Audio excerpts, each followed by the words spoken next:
เบียงที่กาแฟเนาะร้อน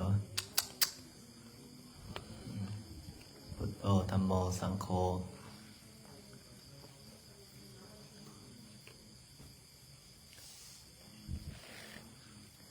ไม่ได้จัวเมื่อยบ่ฮะเมื่อยบ่จกของคำเมื่อยบ่โอ้จกก็เด่นเนี่ยเมื่อยบ่ก็เด่นนะเด้เมื่อยบ่เฮ้ยวันนี้จะเป็นเมื่อยเลยอาบน้ำให้มันตอนแรกโอ้สององค์นี้เอาสมเสยเจ้าใดอีกเมื่อยอ่ะเจ้าโกเด้นกับเจ้ากองข้ามเมื่อยเขามู่ได้เหมือนนี่เมื่อยนอนยังบ่เห็นลงเฮ็ดเวียกน้ำเขาให้ฮะลงอยู่วะลงบ่น้ำเอาเข้ามาโอ้จำบ่ไหลเป็นน้ำออกจาก น้ำให้ตอนแรกจึงมา เขาลงเฮ็ดเวียกตั้งแต่บ่ายสองโอ้ได้ลงได้เห็นได้จวบไปบอกปุ๊บฟ้ามาปั๊บเพราะว่าคืออาจารย์บอกมาแล้ววัดเรากำลังมีการก่อสร้างวัดเรากำลังมีการก่อสร้างไอ้โจไอ้เนนมาบวชปุ๊บเราก็ต้องเฮียนเฮ็ดเวียกเห็นบอกโจคำเสาโจคำเสาได้ปะเฮ้ยคำเสาได้ปะโอ้คำเสาลงแต่2 โมงไงเนาะเอาซุ้มเซยคำเสาได้ไงจะมีโน่ได้ล่ะฮะได้มาปะฮะมาช่วงกี่โมงต้องได้ลงมาเฮ็ดเวียกน้ำกันเนาะเห็นว่าเจอโตขนาดขากำมับขาเดียงละเนอนะมาครบประมาณนี้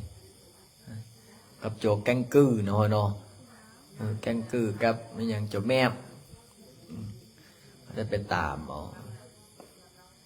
นะ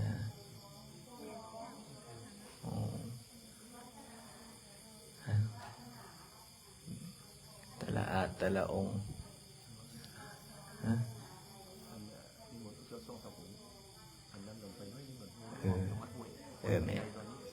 ไม่ออกสิถวายปึ้มหนังสือ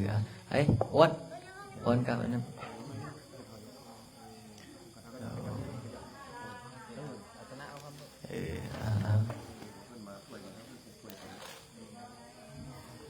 น่าใส่บุญใส่ยติธรรม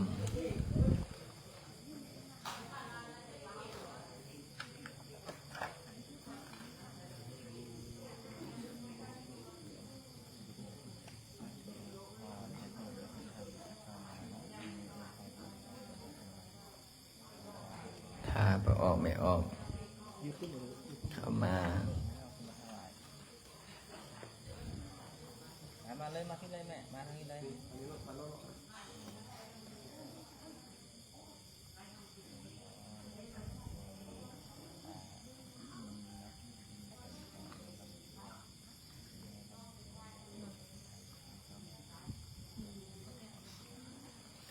มื้อนี้หลังจากที่สวดมนต์เสร็จเรียบร้อยเราก็สิได้ถูอันนี้ได้ถูปุ๊บเราก็สิได้เอาเต็นขึ้นซุ่มยาแนวก็ยาแนวซุ่มถูก็ถู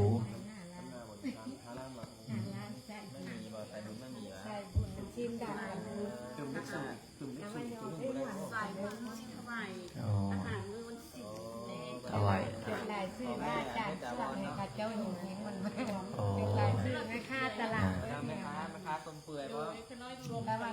ว่าต้องหาโอกาสสักมื้อไปหาบิณฑบาตแถวนั้นเนาะฮะโอ้ยเซิร์นโมเมนต์ที่นิมนต์ใช่ไหมโมเมนต์มันเซิร์นไปดองมาให้บ๊อบลุกก่อนโจมาเป็นมือกล้องบ๊อบมา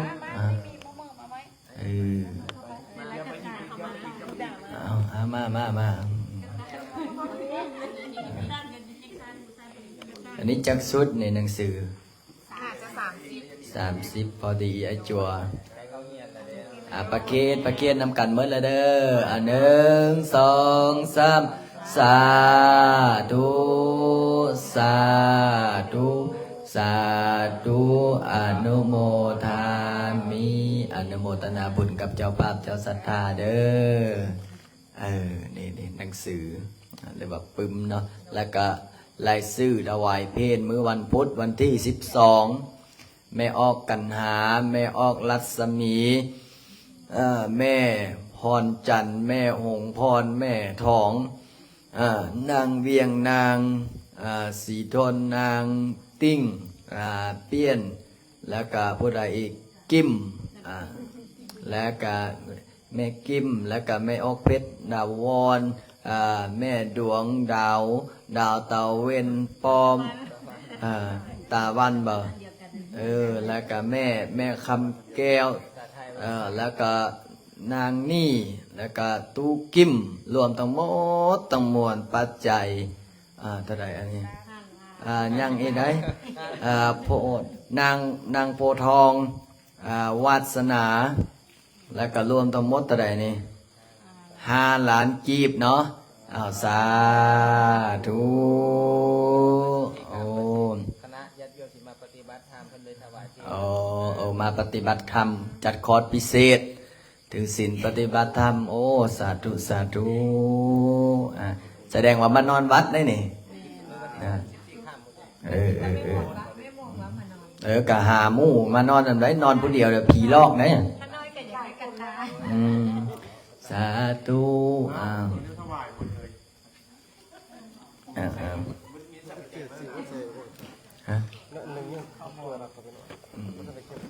ได้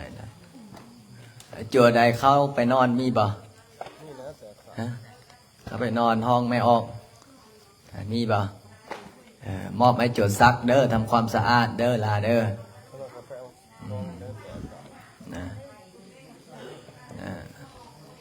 โจทย์ซักนี่ทำความสะอาดกุศตัวนั้นแล้วกับกุศผู้มาปฏิบัติธรรมสมาชิกเพิ่มนะสมาชิกมาไม่ซื้อจะไหนฮะ no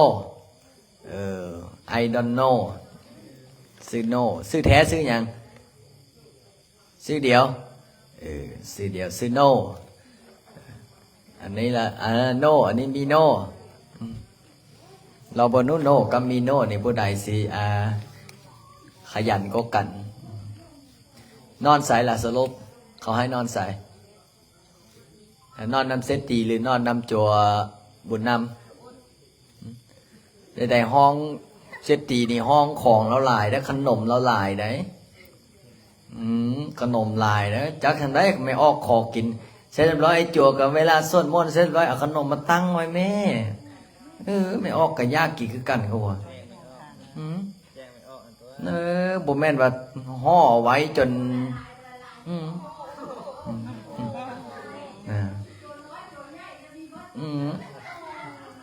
เสร็จเรียบร้อยสวดมนต์เสร็จเรียบร้อยเดี๋ยวเก็บผู้ละ3 ถุงเด้อ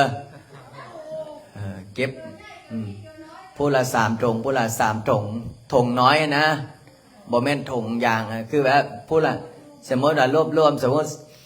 มีเอลเซ่กับไอโอเอลเซ่แล้วก็มีไออย่างไรช็อกโกแลตกับช็อกโกแลตรวมกันผู้ละ30 คูณ 30 30 คูณ 3ก็เป็น90 ถุงได้อยู่ถุงอย่างเอามาตั้งให้พ่ออ้อมให้ออกกินแต่ละมื้อนะเก็บรวมกันเนาะจังซี่บ่เห็นว่ามื้อเช้านี้พ่ออ้อมไม่ออกมาถวายปัจจัยมาถวายปัจจัยพระอาจารย์สร้างวัดอยู่สายบุญมาแต่อเมริกา USA มาอธิษฐานขายดินมาสั่นขายดินได้$100,000 กว่าก็เลยมาอธิษฐานว่าโอ้อาจารย์เอาขนมให้ข้าน้อยกินข้าน้อยใส่ซองอาจารย์1,000พระอาจารย์โอ้สาธุบุญนำเจ้าได้บุญได้กุศลได้บุญได้บารมีไม่ออกพอออกเพิ่นได้กินขนมเพิ่นอิ่มอกอิ่มใจเลยจกปัจจัยถวายพระอาจารย์1,000 เพิ่นได้ขายดินดอนต้นหญ้าขายที่ขายทาง อันนี้ก็คือการมื้ออื่นเฮาไปบิณฑบาตมาได้ปุ๊บนี่เป็นของรวมส่วนหนึ่งขนมนะแล้วก็บัดนี้สิเริ่มมาได้มีเห็นไอ้โจรนึงบอกว่าฝากปัจจัยนำอาจารย์บ่ไล่ฝากแล้วบ่เก็บไว้เป็นทุนการศึกษาโจรอะไรโจรแล่บ่โจรดำ ยังชื่อบ่ โจรแล่ว่าสิฝากบ่แม่นเนาะโจรบอยเนาะจะ ตัวนั้นน่ะง่าย ฝากบัดนี้ฝากแล้วก็เอาไปจ่ายค่าเฮียนถ้าอยากเฮียนโรงเรียนแม่กล้ามาจ่ายน้ำกันไหนมีเสื้อผ้าใจใคร บิงนบาตจ่ายค่าเฮียนแล้วซื้ออันอยู่อันกินไปโรงเรียนดีบ่อ้วน ถ้าเฮียนโรงเรียนมันยากกินทำบ้านกันเลยก็เลยเก็บใจ ถ้าอยากเฮียนโรงเรียนส่งก็ได้เฮียนฟรีอยู่พุ่นน่ะแต่ถ้าโรงเรียนแม่กล้าเนี่ยเฮาไปบิงนบาตมาได้เฮาก็รวบรวมปัจจัยจ่ายค่าเฮียนเพราะว่าเขาเจ้าเสียค่าน้ำค่าไฟค่าองค์ค่าแอร์ค่าอาหารไอ้จั่วเฮาแต่ละองค์เบิ่งว่าปีนี้องค์ใดสิอยู่เฮียนเพราะว่าปีที่แล้วนี่นะเสียเงินค่าเฮียนละเสร็จเรียบร้อยมาซิกปะกันมึงแม่โอ้เสียดายก็เฮียนจบแล้วมาซิกปะกันสิเนาะเสียดายส่งเฮียนละพอออกไม่ออกเพิ่นตั้งใจว่าโอ้เฮียนให้จบก่อนบ่เลิกก็จังซิกกับใครวะอันนี้เป็นซิกเพศปะกันเสียดายแล้วอุตส่าห์ส่งเฮียนโรงเฮียนคักบ่คักนึงโรงเฮียนก็ติดแอร์อาหารการอยู่การกินก็แซ่บวันนี้พิเศษเฮาไปบิงนบาตมาบางทีเฮาห่อเข้าไปกินโรงเรียนพร้อมสรุปว่าโรงเรียนใดอ้วนโรงเรียนที่ประจันเนาะไปโรงเรียนแต่สิแต่ปีนี้พิเศษบัดนี้ปีนี้นะเฮาไปหลายองค์ก็ขอเพิ่นสมมติว่าเทอมนึง2 ล้านก็เอาขอสัก2.5 ล้านต่อขึ้นบ่แม่นต่อลงค่าอาหารพร้อมเด้ปีที่แล้วนี่เทอมเท่าไหร่ก็จำบ่ได้ทั้งค่าอาหารทั้งคือพูดอะไรก็ถึก2 ล้านบ่เท่าไหร่รวมทั้งหมดก็หมดหลายอยู่ปีแล้วนี่นะแต่เสียดายที่องค์ซิกบ่เสียดายจะได้จ่ายค่าเฮียนจ่ายค่าสารพัดว่ากะว่ายังเหลือจักองค์มาเบิ่งที่เทอมนึงหมดประมาณ80 ล้านขนาดทั้งหมดลองยกมือเบิ่งดูว่าองค์ใดที่เฮียนโรงเรียนที่ประจันที่ยังเหลือเกิดวื้อบ่ไอ้ตรงย่างหากะมาเบิ่งก่อน1 2 3 4 5 6 7 8 9 10 11 12ยังเหลือ12ส่งเฮียน30 กว่าองค์40 กว่าองค์เหลือ12เจริญพรนะผู้ใดผู้ใดผู้ใดมาถ่ายไอ้คำแพงปะนะปีนี้ให้ยังเหลือส่งเฮียนเท่าใดก็ให้เหลือเท่านั้นได้อีดูตนพ่อแม่เห็นบ่บางคนลูกจนให้บ่อยากซิกพ่อแม่ก็โอ้ยด้านอยากให้ซิกเพราะว่าบ่มีไผอยู่นำก็เป็นแต่อีดูตนพระอาจารย์ก็เลยบ่ต้องให้ลูกซิกดอกโอ้ยบ่มีไผอยู่เฮือนว่าซั่นโอ้เสือบ่เฮือนซื่อๆบางคนนี่จังคือว่านั่นแหละบุญไผบุญมันบุญบวชบ่มีเนาะ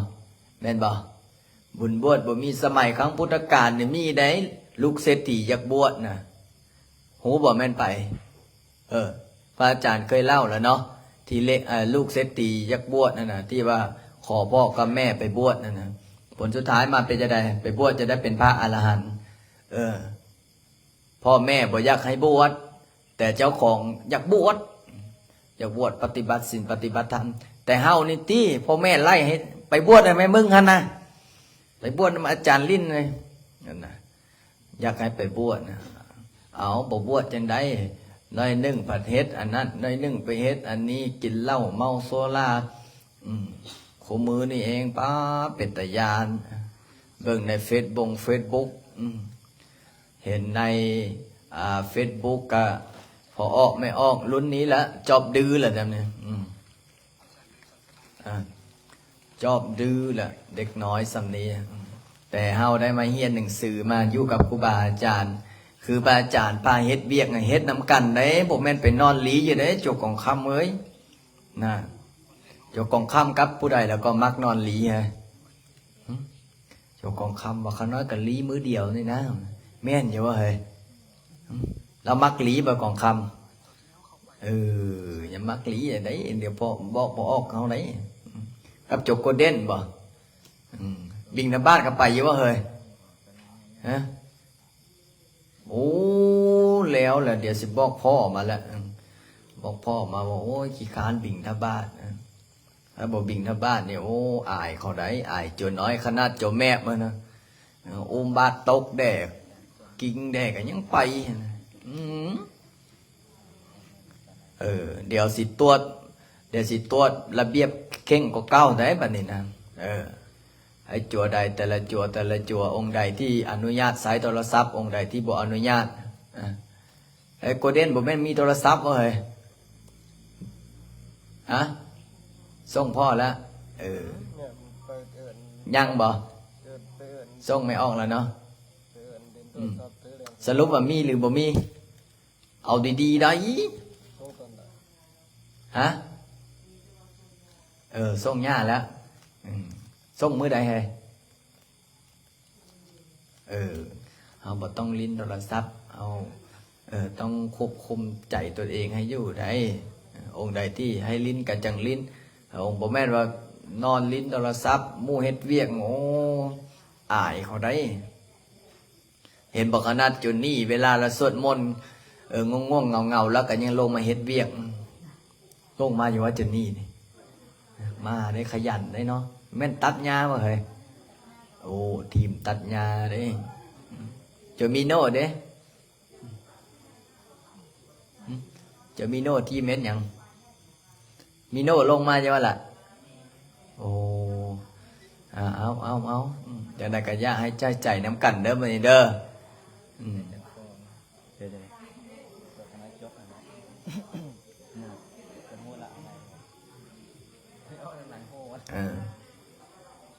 เป็นจะได้ลำเตรียมสวดมนต์เนาะวันนี้เนาะวันนี้สดบดยังกระถางเงินล้านเนาะวันนี้เนาะกระถางเงินล้าน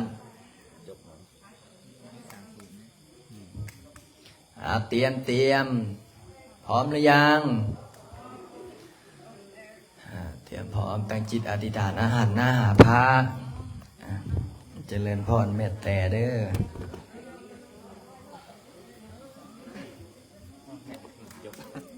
คนบอกแล้ว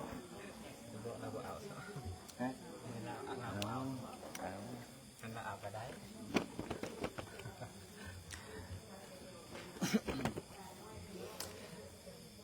อะระหังสัมมาสัมพุทโธภะคะวะพุทธังภะคะวันตังอภิวะเทมิสวากขาโตภะคะวะตะธัมโมธัมมังนัมสสามิสุปฏิปันโนภะคะวะโต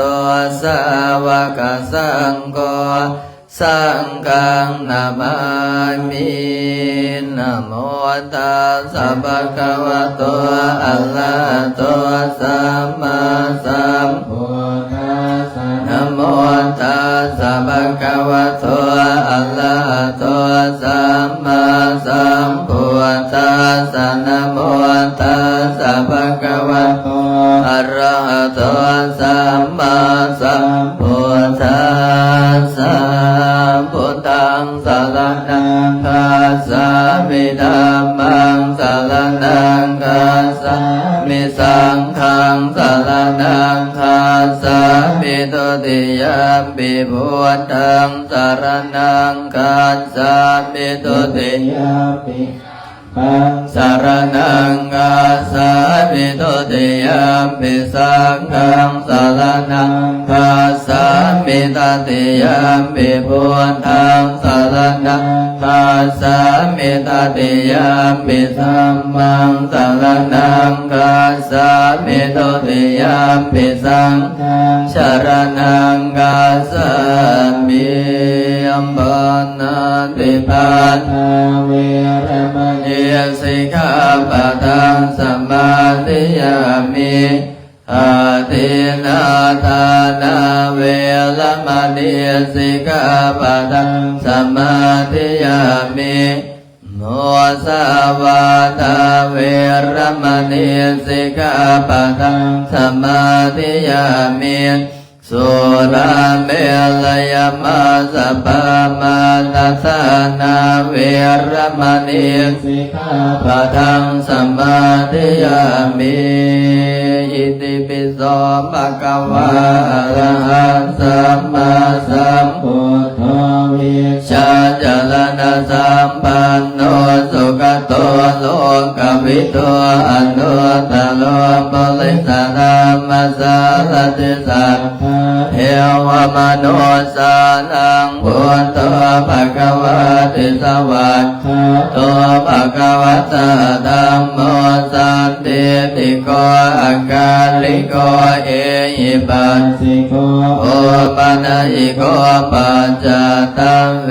ริตาภูวินโยหิติสปฏิปันโนภะคะวะโตสาวกสังโฆอุจุปฏิปันโนภะคะวะโต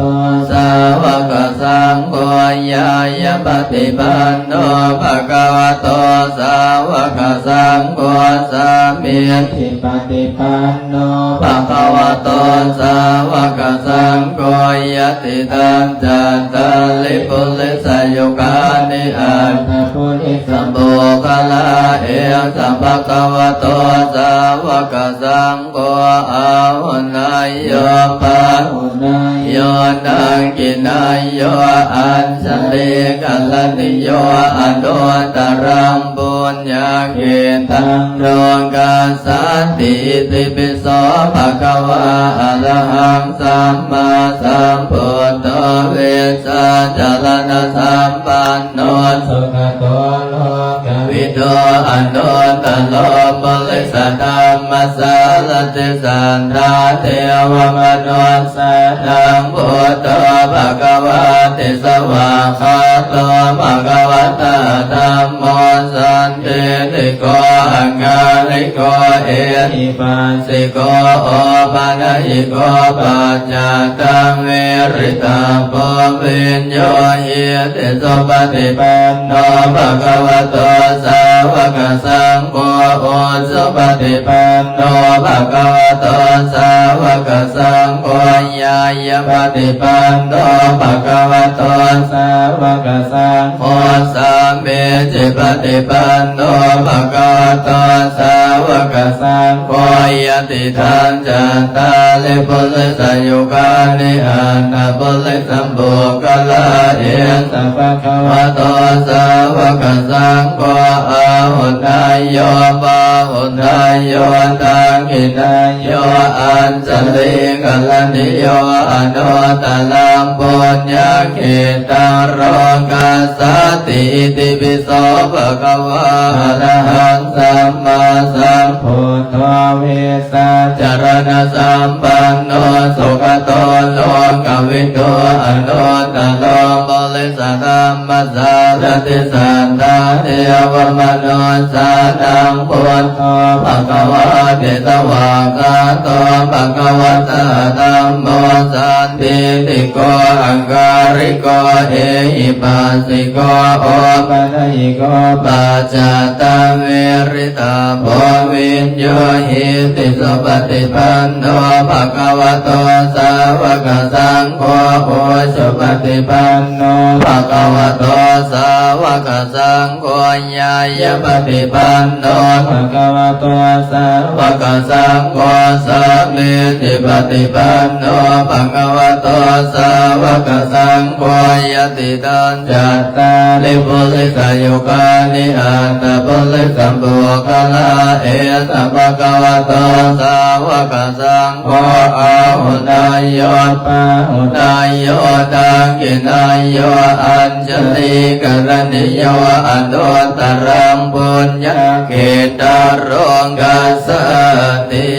มหุงสหสัมปปิเนมิตัสสะบุตันตังอิลิเมกลังอุติตะโคลัสเสนมาดันดานาติดัมมวิตินาสิตวามุนินโดนันเตสัสสะภวตุเตสยมังคลานิมาราติเลกมปิโยสิทัสสะปะลาติงโกรัมปนาสวะกมังกมตาตยังกังกันติสุดันตวิธินาสิตวามุนินโดตันเตสัสสะภวตุเตสยมังคลานินาลาคิลิงกัสวะลังอติยันตโพตันตาวากิจังกัมมสนิยวสุตารุนันตัง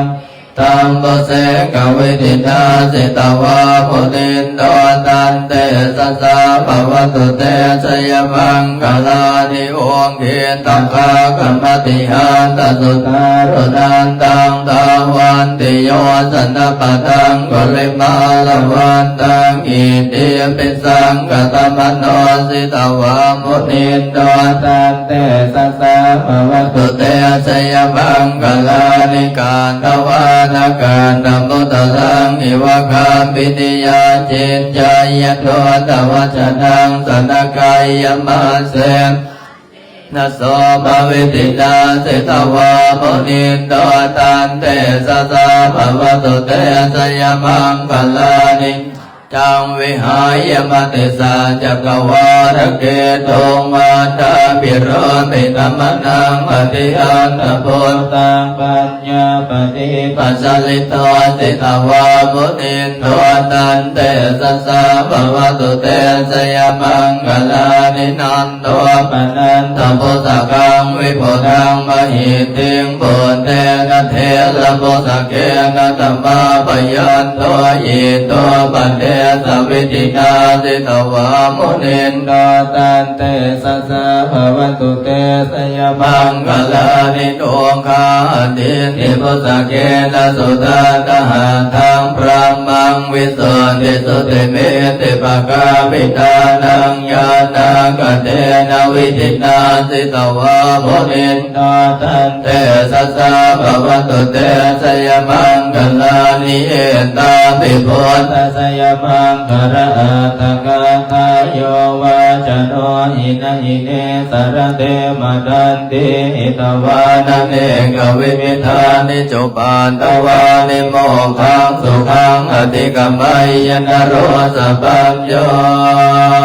มหังกัลโลนิโกนาโทอิตายสัพพานินางโพเลตวาปาลเมสัพพะปันโตสัมปติโมตมังเอเตนะสัจวาเสนะโหตุเตสยมังหรังสยโตโพธิยาโมเลสังกยานังนันติวาตโนเอวันตวังวิสโยโหอิสยาโสสยมัง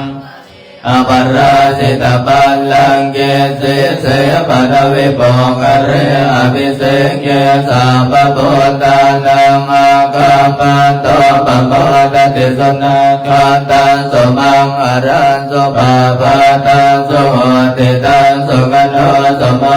โตจัสยิตังพระมจาริสุมานังกินังกายกรรมังวาจากรรมังปะดังกินังปะดังกินังมโนกรรมังปณิทิเตปะดังกินาปะดังกินานิกาตวานารบันดาเต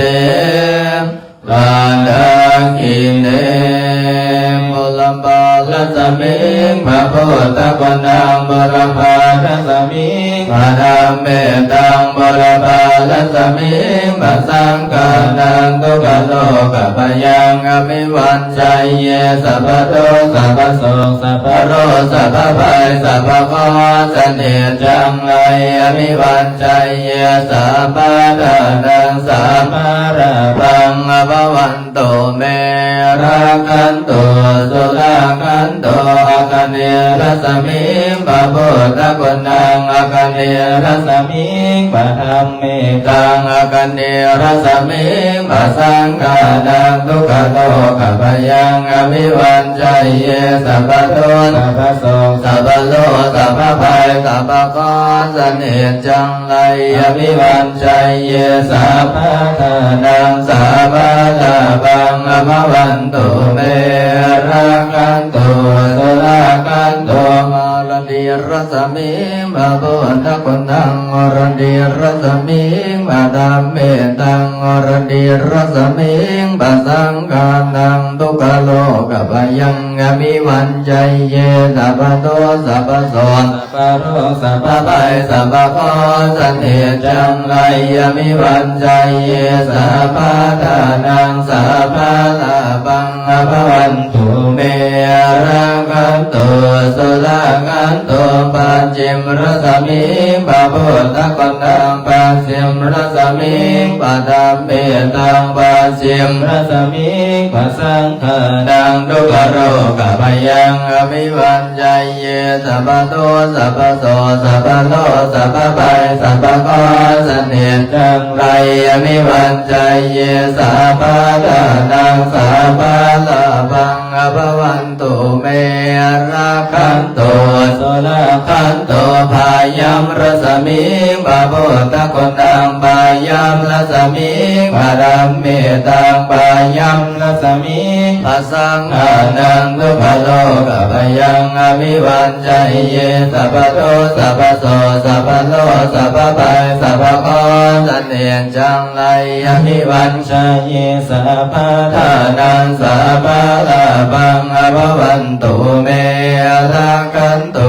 สุรากันตุอิสัลลสมิงปะโพธะกุณังอิสัลลสมิงปะธัมเมตังอิสัลลสมิงปะสังฆานังทุกขโลกปยังอภิวันชัยเยสัพพโตสัพพโสสัพพโลสัพพภัยสัพพโคสันเนจังไลอภิวันชัยเยสัพพทานังสัพพราภังอภวันตุเมรักันตุสุรากันตุโอดอนลสมิงปะโพธะกุณังโอดอนลสมิงปะธัมเมตังโอดอนลสมิงปะสังฆานังทุกขโลกปยังอภิวันชัยเยสัพพโตสัพพโสสัพพโลสัพพภัยสัพพกอสันเนจังไลอภิวันชัยเยสัพพทานังสัพพลาภังอภวันตุเมรักันตุสุรากันตุอากาศรัสมิงปะโพธะกุณังอากาศรัสมิงปะธัมเมตังอากาศรัสมิงปะสังฆานังทุกขโลกปยังอภิวันชัยเยสัพพโตสัพพโสสัพพโลสัพพภัยสัพพกอสันเนจังไลอภิวันชัยเยสัพพทานังสัพพลาภังอภวันตุเมรักันตุสุรากันตุปัตตวิงรัสมิงปะโพธะกุณังปัตตวิงรัสมิงปะธัมเมตังปัตตวิงรัสมิงปะสังฆานังทุกขโลกปยังอภิวันชัยเยสัพพโตสัพพโสสัพพโลสัพพภัยสัพพกอสันเนจังไลอภิวันชัยเยสัพพทานังสัพพลาภังอภวันตุเมรักันตุสุรากันตุอิมัสสมิงมงคลจักรวาลทั้งปฏิประสิทธิจงมาเป็นละกำแพงแก้วดันเจสานมาป้องกันลาบล้อมหลอกก็ตัวอนาตาลาสเสมานาเกเตสมันตาสัตโยชนะสัตสหัสสานิพุทธาจารปริเกเตรักันตุสุรากันตุอิมัสสมิงมงคลจักรวาลทั้งเป็นทิประสิทธิจงมาเป็นละกำแพงแก้วดังเจสามาป้องกันล้อมล้อมรอบก่อตัวอนาตาลาสเสมานาเกเตสมันตาสัตโยสนะสัตสหัสสานิธรรมชารปริเกเตลา กันตุโสลากันตุอิมัสสมิงมงคลจักรวาลทั้งแปดทิศประสิทธิจงมาเป็นละกำแพงแก้วระเจสานมาป้องกันล้อมล้อมรอบขอบตัวอนัตตาลาสเสมานาเกเตสมันตาสัตโยสนะสัตสหสานิปัจเจกพุทธาสารบาลิเกเต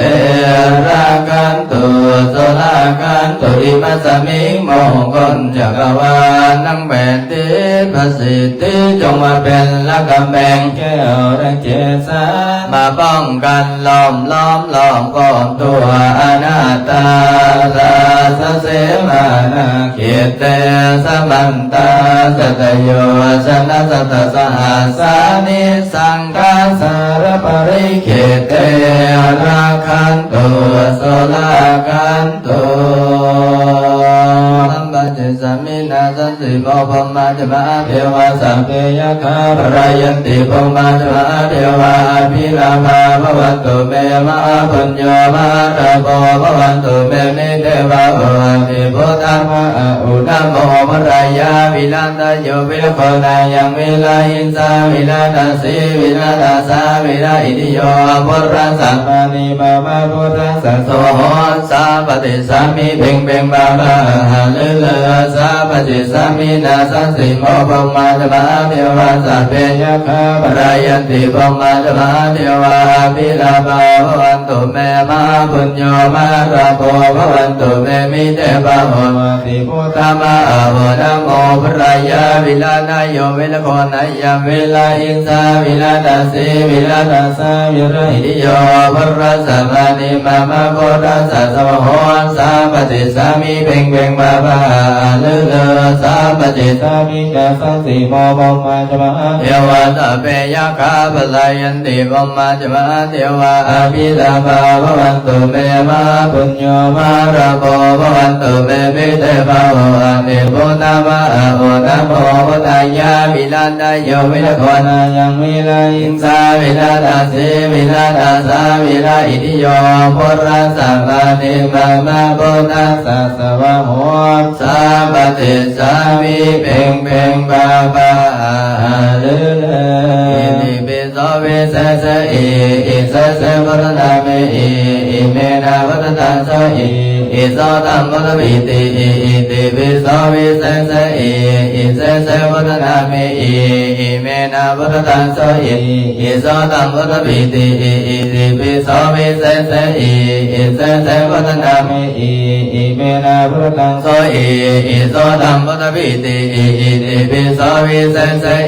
อิเสสพุทธะเมอิเมนะพุทธัสสะอิโสตัมพุทธวิติอิติปิโสวิเศษอิเสสพุทธะเมอิเมนะพุทธัสสะอิโสตัมพุทธวิติอิติปิโสวิเศษอิเสสพุทธะเมอิเมนะพุทธัสสะอิโสตัมพุทธปิติอิติปิโสโยมะลาชาโนทเวโสวันโนมารนังสุขังอาลาสุขันโตนะโมพุทธายะอิติปิโสโยมะลาชาโนทเวโสวันโนมารนังสุขังอาลาสุขันโตนะโมพุทธายะอิติปิโสนาสโนนาเวสวันโนมาลานาสุขังอาลาสุขันโตนะโมพุทธายะกายวัจจิตังอาหังวันตานาคาธิปติองค์ดำเสจิริจันดานังกาลาวิสุทธิเทวะปุเชมิเมตัญจมาระโพติโยนาคกันดาปริตังกายวัจจิตังอาหังวันตานาคาธิปติองค์ดำเสจิริจันดานังกาลาวิสุทธิเทวะปุเชมิเมตัญจมาระโพปิโยนาคกันดาปริตังกายวัจจิตังอาหังวันตานาคาธิปติองค์ดำเสจิริจันดานังกาลาวิสุทธิเทวะปุเชมิเมตัญจมาระโพปิโยนาคกันดาปริตังสัมปิติโยมิวัสสตุสัพพะโลกวินาศโตมาเตภวันวันตรายโยสุขิติกายโยโกภวะอภิวาทนาสิริสันนิจังวุฒปัญจลิโนจัตตารธรรมวัฏันติอายุวันโนสุขังภาลั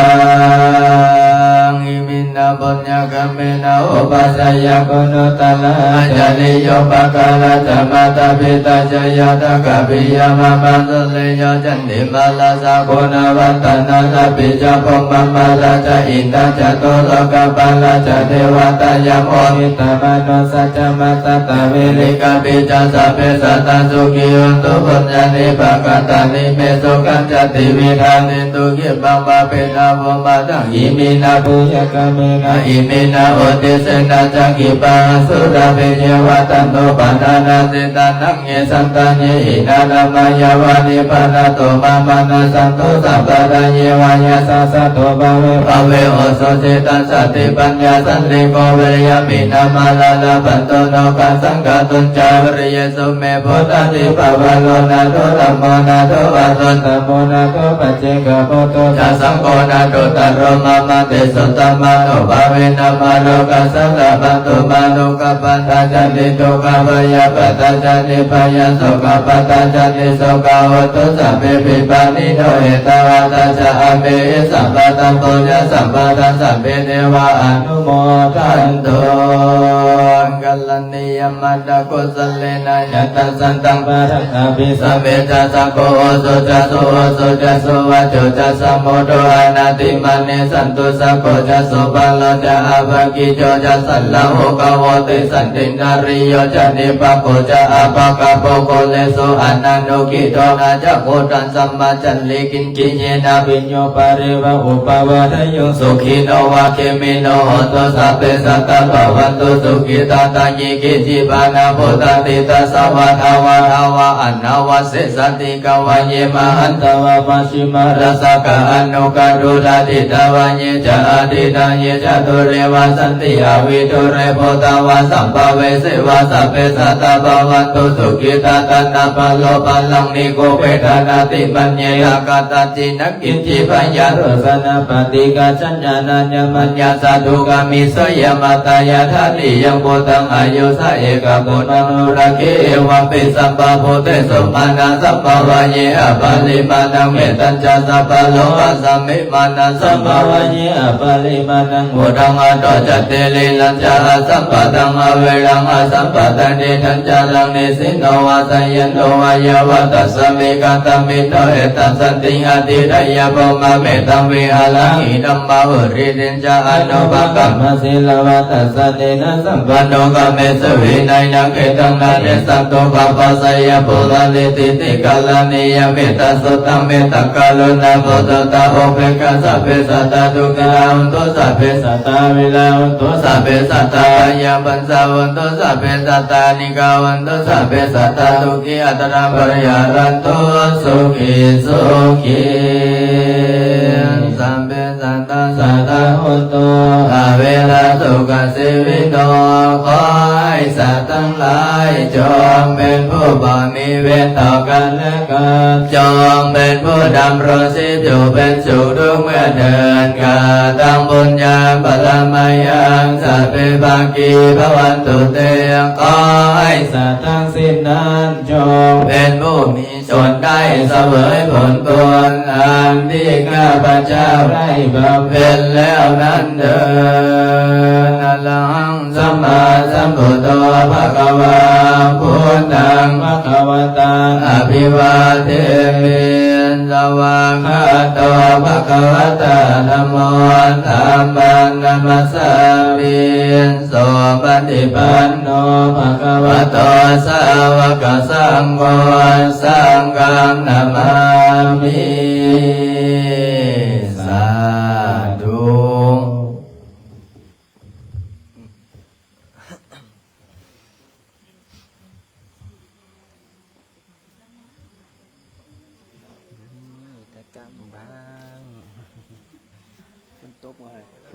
ฝนตกมาจั่วแบบนี้นะตู้ต้องได้ใส่ถุงนะอากาศครูบาอาจารย์นะครับ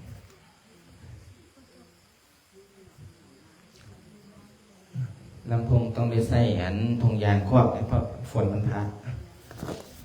พระอาจารย์ขออนุญาตปิดไลฟ์กันนี้กันเด้อหรือว่ายักยู่ต่อปะนึกอยู่ตรงนี้นะกับครูบาอาจารย์ห้องกัน1 2 3 ถ้าญาติโยมท่านใดอยากให้ไลฟ์สดต่อเดี๋ยวฝากกด1มาเด้อ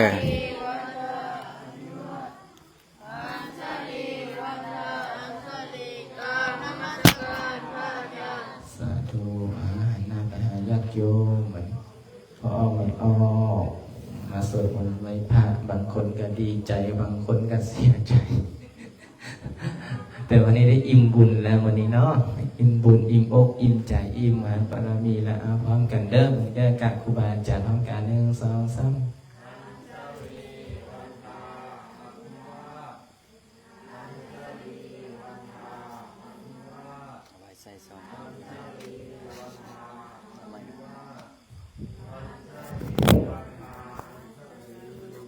สาธุ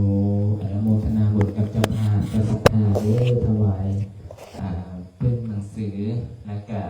วันที่วันที่12เนาะวันที่12 14ค่ำไม่ออกก็สิได้มาปฏิบัติธรรมเด้อนอนแต่มื้อนี้เป็นไปบ่แม่นอนแต่มื้อนี้เป็นต้นไปวะ ส่วนไอ้จั่วเอาผ้าปลาคลุมไป นอน บ้าง วัดบ่มื้อนี้ ไอ้จั่วเอาผ้าคลุมไปบ้างแล้วเฮ็ดเวียกสักกันเด้ น อ อนวัดบ่หรือว่านอนเฮือนนอนวัดวันที่มัน14ค่ำเนาะมาเนาะ ไอ้จั่วเอาผ้า ยัดเยียดกันได้ทำ เอาผ้าไปว่างเสร็จเรียบร้อยมาย้ายอันนี้ขึ้นสักกันเด้อ คณะแม่ใส่บุญพ่อค้าแม่ค้าสาวขายจากตลาดอย่างกับแม่พิณาวะพิณาตลาดอย่างกับ เจริญพรเด้อ ไม่ออก มื้อนี้สิให้กำลังใจลูกโจรลูกเนนเฮ็ดเวียก คณะแม่ค้าสิได้มาปฏิบัติธรรมออกตุนหัดโยมสวดมนต์ไหว้พระถือศีลมาจำศีลภาวนาเนาะคืนมันพักวันศีลที่สาวมาแต่ยังได้ห้าเป็นเจ้าภาพ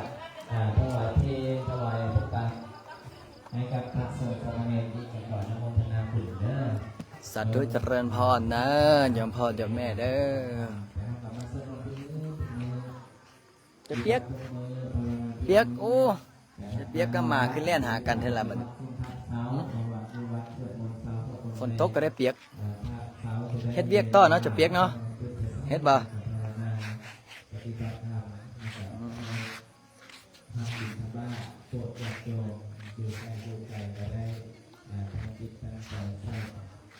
โอ้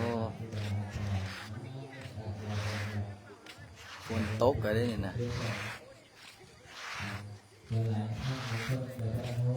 เดี๋ยวสิพาลูกโจรลูกเนนเฮ็ดเวียกต่อครับ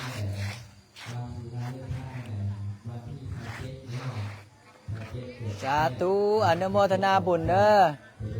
สาธุพอออกบ่ได้มาเนาะสาธุสาธุโอ้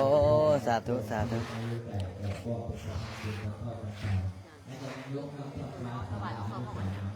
เอาไปให้กุมอบให้กุบันน้อยไว้เก็บก่อน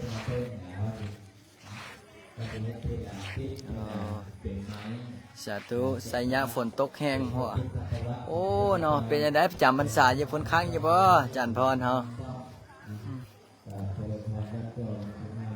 จะเปียก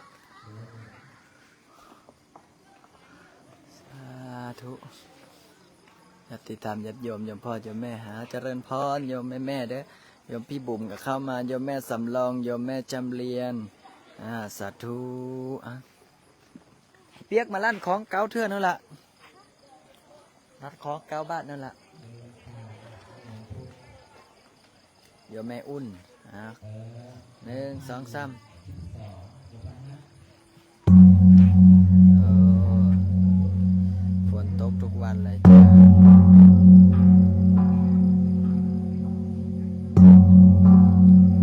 สาธุจันพรบอกขินฮอดเด้อสาธุ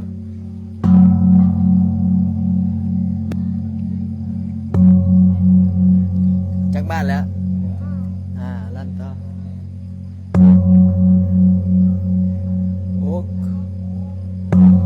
7ก็แม่วันดี8 9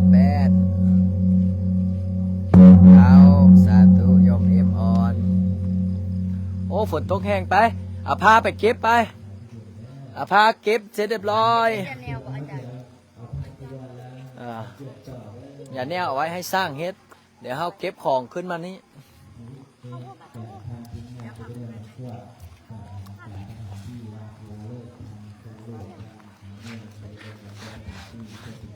ไปแต่ละองค์เอาเกิบใส่เอาเกิบอีแตะใส่ละเอามารูปๆนี่เฮ้ยคนละแถวนึงเอ้ยฝนตกแล้วนี่นะฮะมื้อได้ลายเอ้ย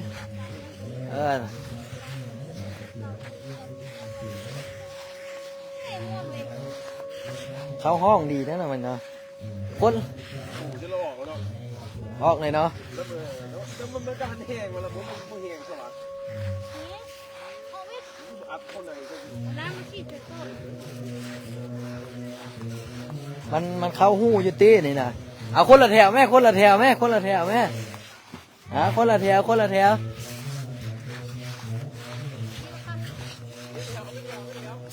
พูดละแถวเลี้ยงแถวแต่น้อยหายใหญ่มาดูเสร็จเรียบร้อยทีมนึงเตรียมเอาผ้ามาถูพร้อมเลยเพราะว่าสิได้เอาอันนี้ขึ้นนี่พูดละแถวเลี้ยงแถวเอ้ยเลี้ยงแถวพูดละแถวเลยไปเลี้ยงแต่น้อยหายใหญ่ต้องใส่เกือบเดี๋ยวบ่ใส่เกือบเดี๋ยวตีได้นั่นเลย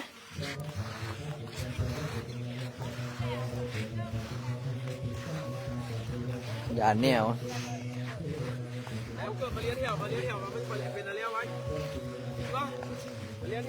มาเปียกพี่เปียก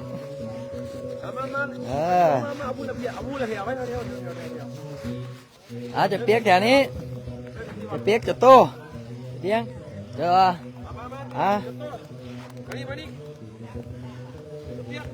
มาเลี้ยงเขาเลยให้เลี้ยงเขามาไปพี่ก็ได้อันนั้นเปียกไปพุ่นไปเปียกมาพูดละแถวเลี้ยงแถวไปต่อพูดเลย1 2 3ไปลื่นไปลื่นมาได้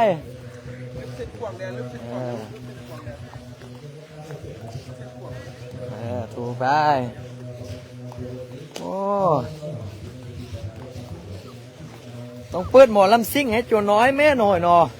เอาเจ้ากับแถวนี่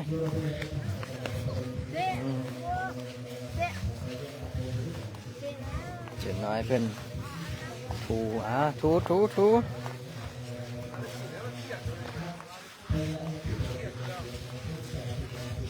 เสร็จเรียบร้อยเตรียมเอาผ้ามาถูเด้อมันถูลงห้องเสร็จเรียบร้อยเอาผ้ามาถูเลยผ้ามาถูแห้งเลยล่ะ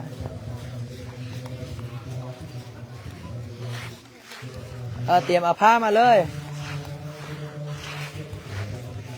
มันเข้าร่องรอยมาแล้วปะนี่นะอย่าแนวนี่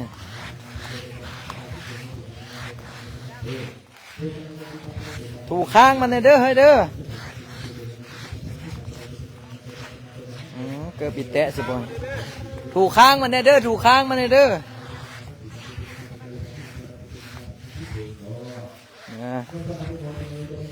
จะเลื่อนพ่อเด้อยมพ่อยมแม่ยมพี่เด้อ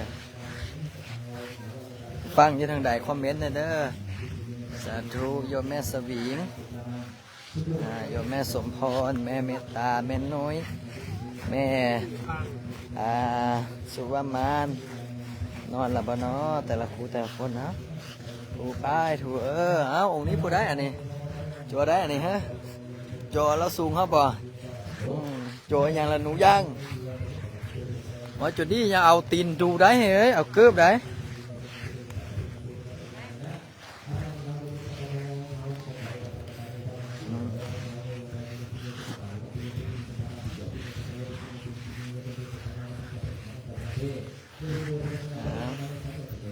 ดูครับไปน้ำใส่บ่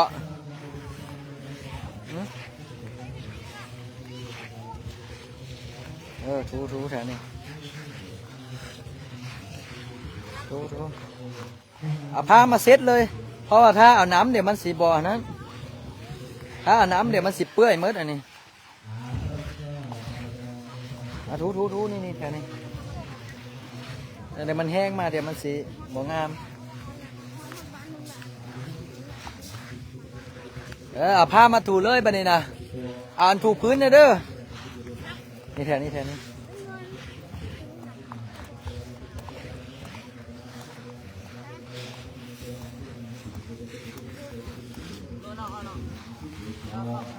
แม่ปุ้มเป็นยังไงบ้างเนาะแม่ปุ้มสุราษฎร์ธานีเป็นยังไงบ้างโยมแม่สุภาพรโยมแม่พี่โยมฟังจากกรุงเทพสาธุโยมโสภานี่โยมฟังจากตราดโยมแม่ซิ่งโยมฟังอยู่ประเทศไทยอยู่กรุงเทพครับสาธุและระวังรองเท้าขาดเด้อโยมแม่โยมแม่ภูมิลินมือนี้คือมือนี้คือหย่าแนวเนาะจ้าแม่ละโยมแม่กำลังหย่าแนวพื้นจู่ลูกเนียนเขาเจ้าก็เฮ็ดเรียกเหตุการณ์ตามภาษาเล็กน้อยนะเอาถูพื้นมาบัดนี้นะเจริญพรเด้อโยมแม่น้องแม่รัตดาวันสาธุแม่จิรันมุกโยมแม่พี่เนาะจากกทมสาธุพี่บุ๋มจากกลับประเทศหรือยังเนาะตอนนี้ยังอยู่ไทยหรือยังอยู่สายตอนนี้ถูมาถูละมันอยู่เนาะเฮ้ยสาธุเอาน้ำมาซีดเลยวะมันอยู่จีก็จะเพชรเอาน้ำมาซีดเลยบ่หรือจะได้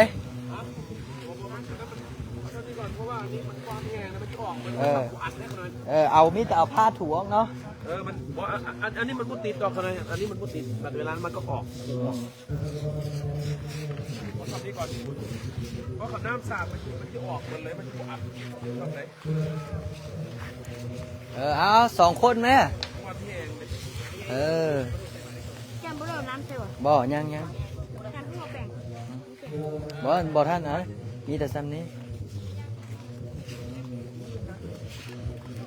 นู่นรถ10 ล้อมาแล้วมันแห้งคอยล้าง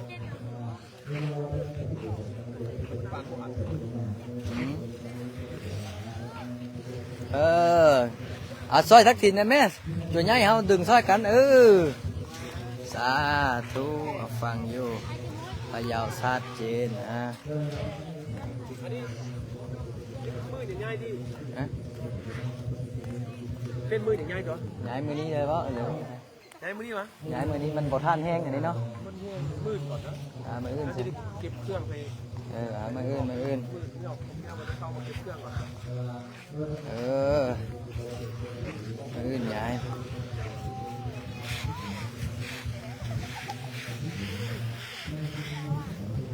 คุยอยู่อันยะเฮ้ยจะเผาไปถูมันได้เฮ้ยนี่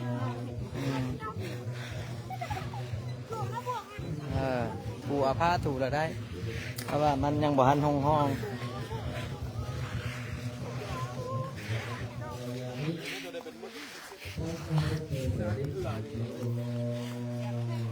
เถื่อเข้ามันห้องเฮ็ดมันเข้าห้องเข้าห้อยมันเรียบร้อยอันนี้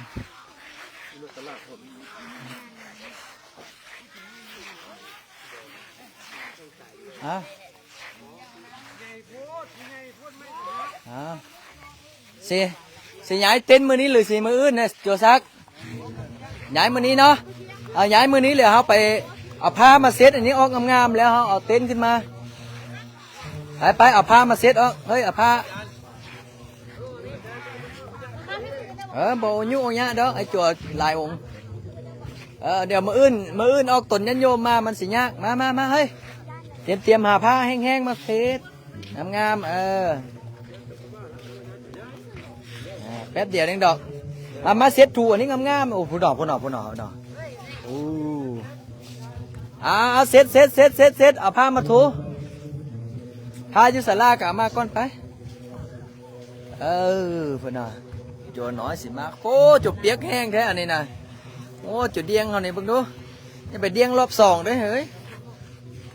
เอาจุดแถวนี้ก่อนเพราะว่าสิเอาเต้นขึ้นนี้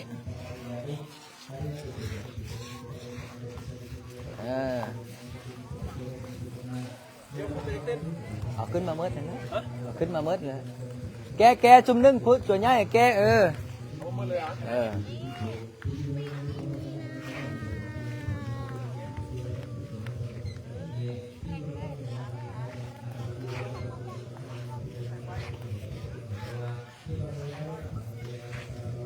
เอา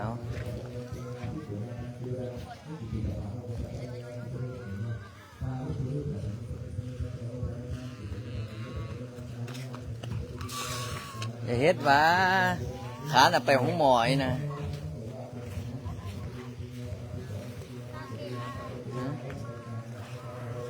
ไปเอาผ้าแห้งมาเช็ดออกเลยเดี๋ยวงามเลยได้เห็นบ่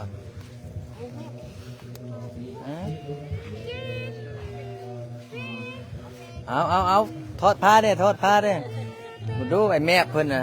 เนี่ยบอกเขาจังซื้อจมแมบมาแมบเอาแมบลงอ่ะ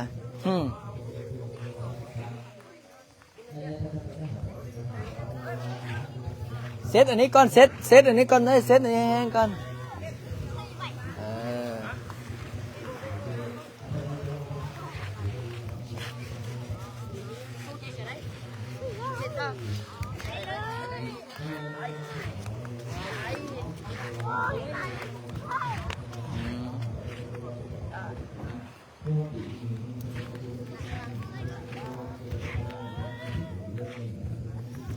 พระอาจารย์ขออนุญาตปิดไลฟ์กันนี้กันเด้อ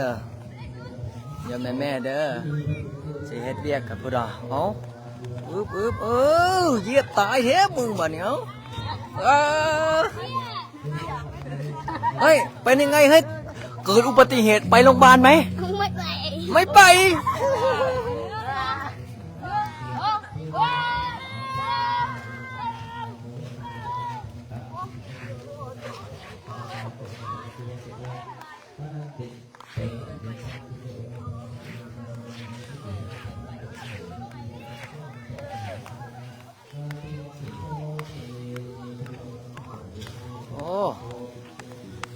เฮ้ยเป็นไงบ้างเฮ้ยฮะสนุกไหมฮะสนุกไหมแม่เปื้อนผ้านะเว้ยเฮ้ยไหวไหมไหวไหมฮะไหวเก็บผ้ากันไป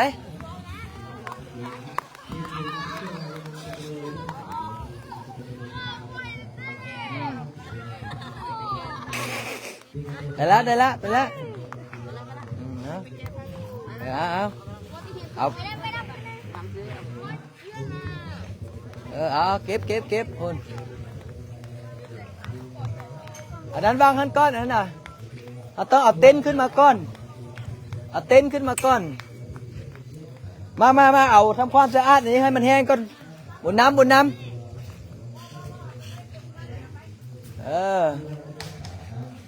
เอาผ้าแห้งมาเซ็ตก่อนละผ้าแห้งไหมสาธุ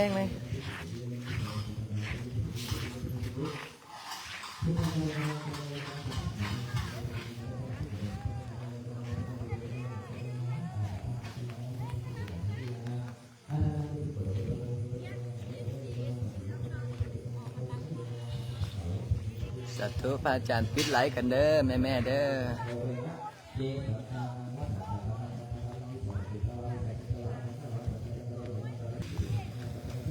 สาธุโอ้แม่จุลพรก็เข้ามาเบิ้งเนาะ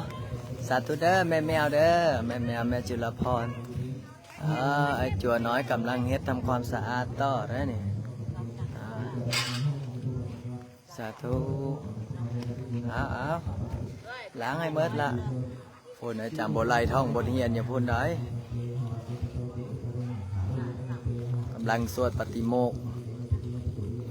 สาธุยกยอดเสาฟ้าเด้อมือวันที่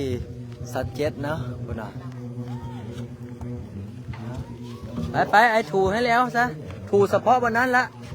ถูเฉพาะวันนั้นสิได้เอาอันนั้นขึ้นโอ้โหความสุขไอ้จัวน้อยหนาวไล่ให้ซิกกับบซิกย้อนอันนี้แหละบอกโอ้ยบซิกได้อยู่นำอาจารย์ลิ้นม้วนคืออย่างนี้ว่าสนาวสาธุ